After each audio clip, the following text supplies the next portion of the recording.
How's it going, everybody? We're back with the Bad Batch Season 3. They released the first 3 episodes, which were amazing. I didn't care for Season 2 as much, and Season 1 was just okay.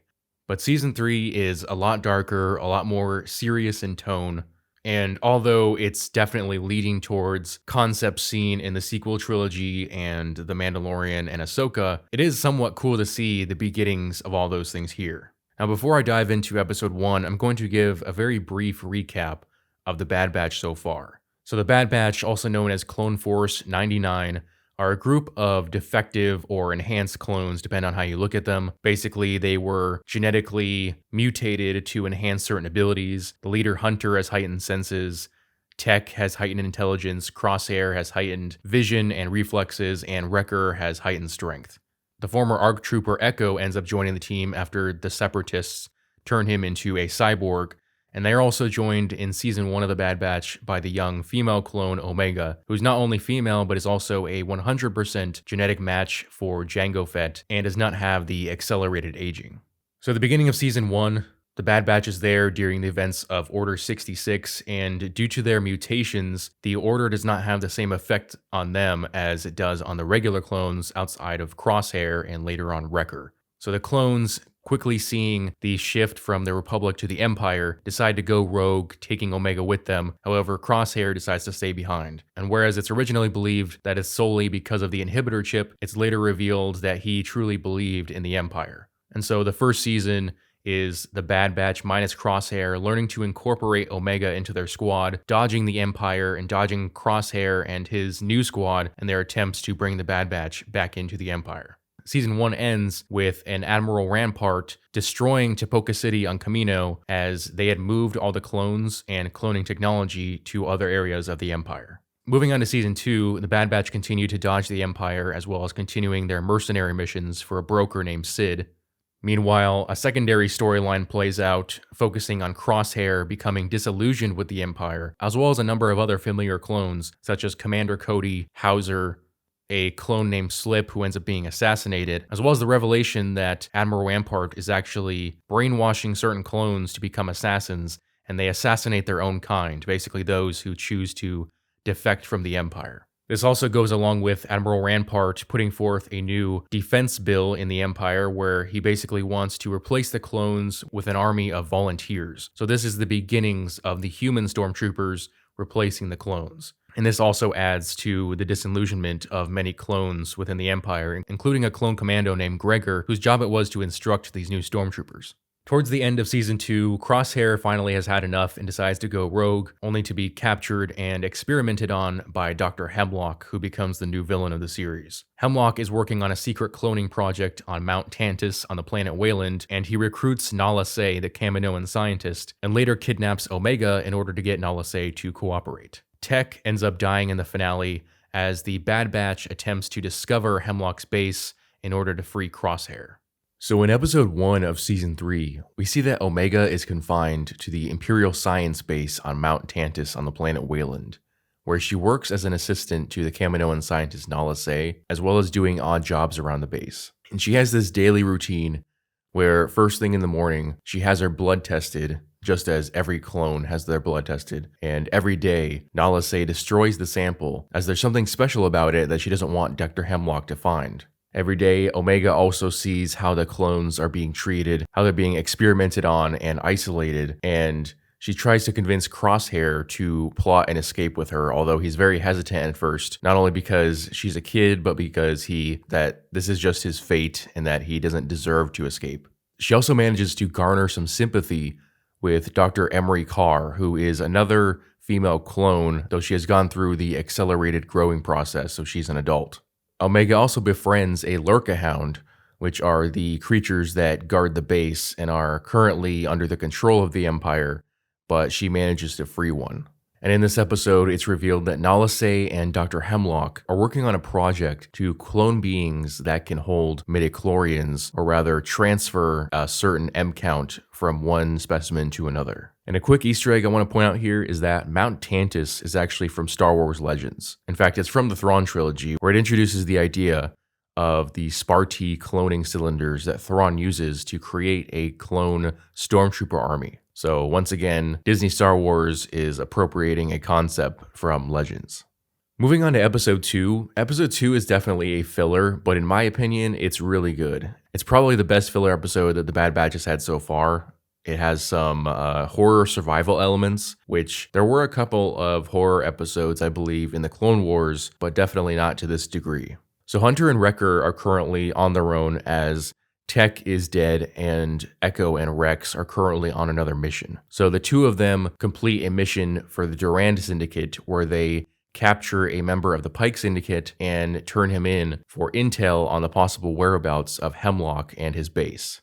But because they're on their own and they can't wait for Rex and Echo to finish their mission, they end up having to go to this planet by themselves. So the two travel to an unknown planet with a destroyed base that looks like it was hit by an orbital bombardment and is also covered with all these vines. As they attempt to get closer to the base, they end up meeting these young clones who tell them that the Imperials abandoned the base after what they call the Slither Vine experiment, making the base pretty much inhospitable due to the fact that these vines are sentient and try to kill anyone who comes near them. And it turns out that there are 3 of these young clones who escaped the base before the Empire decided to kill all the clones that they had experimented on and leave. Now, these clones were brought here from Kamino for the sole purpose of being experimented on, and apparently some of the older clones, likely clone commandos, had no issue killing the younger clones, saying that they were simply following orders. But Hunter and Wrecker managed to convince one of the young clones to go with them to lead them to a console within the base in which they can hope to find intel on the whereabouts of Omega. And so they manage to find the base, and of course they find more slither vines as well as these weird mutated creatures. And while they do make it to the console, they have to defend themselves against this Watcher in the Water creature, similar to the one in Lord of the Rings. And at first I wondered if it's a Sarlacc, but there are some differences, and it would have to be a Sarlacc combined with like vegetation or plant DNA, which I'm not sure why the Empire would even create something like that. But while they're fighting off this Sarlacc-like creature and trying to get the information from the Council, the 2 other young clones attempted to steal the Bad Batch's ship, but as Wrecker, Hunter, and the younger clone try to escape the base and are about to be eaten, the younger clones bring the ship and end up saving them. At the end of the episode, Hunter decides he's going to drop the young clones off on Pabu Island, which is a peaceful island on a refugee planet introduced in Season 2. And to me, it's a shame that they don't join the Bad Batch because obviously they're low on manpower, and the young clones even mention the fact that they don't know what they would do with their life because they're cadets without an army. And we know from Star Wars Rebels, as well as the Obi-Wan Kenobi series, that a lot of clones just find themselves homeless and without a purpose. And so I wonder what these young clones would be doing going forward. And I also think it'd be cool to see Boba Fett in this series, as this could be around the point where he starts wearing his father's armor and garners the reputation as being the deadliest bounty hunter in the galaxy. But now we move on to episode 3, and it's easily the best of the 3 episodes. It has a similar tone to that of the premiere of season 1 when we saw Order 66 taking place. And in fact, I think they should have combined episodes 1 and 3 and just done an hour-long premiere instead of having 3 episodes with one of them being a filler. So just like any other day, Omega has her blood taken by Dr. Emery. But before Nala Se can get to the blood and dispose of it, she's called by Dr. Hemlock, as there's apparently a guest arriving at the base. Realizing that she won't be able to dispose of Omega's blood, Nala Se tells Omega that she has to escape, but is taken away before explaining exactly why. And it turns out that the special guest is actually Emperor Palpatine, who has visited to see the progress on Project Necromancer, which I believe is the project to clone himself, either that, or it's the project to create Snoke from the sequel trilogy. But Omega manages to free Crosshair, and the two flee into the jungle, intent to use the comms on an abandoned shuttle to contact Hunter and Wrecker. Unfortunately, the comms are down. The two end up having to face the Dryax, which is this creature that's been out in the jungle that's been killing some of the Lurkahounds as well as any stormtroopers who find themselves outside the perimeter. And it kind of looks like a bear mixed with a jaguar mixed with like a hedgehog or something, or perhaps it just has a strange fur pattern on its back. But just as it's about to kill Crosshair and Omega, a pack of Lurkahounds show up to distract it. Now, despite the fact that the shuttle isn't working, the Empire sends out a scout shuttle to basically capture them, and Omega and Crosshair enact Plan 72, which is the Bad Batch's plan where one of them distracts the troopers while the other hijacks the ship.